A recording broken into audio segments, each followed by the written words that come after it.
Welcome to OEMup. In this video, we'll learn how to set up workstations in the Production Planning module. Open Production Planning and go to Workstations.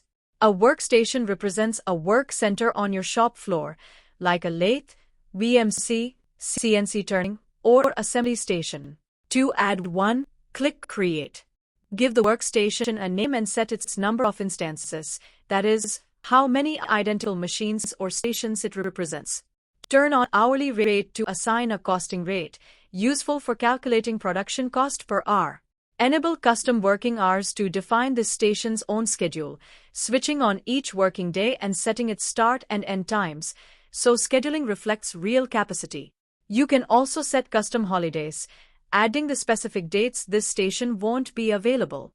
Assign a color to make the workstation easy to spot on your production schedule. Then save the workstation.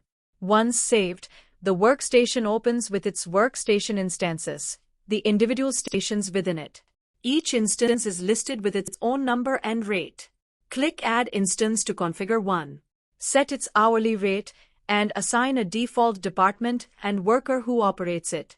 You can also record the station's idle time window and add any notes, then save. Each instance appears in the list, so a single workstation can hold several individually configured stations, each with its own rate and operator. That's how you set up workstations in OEMup.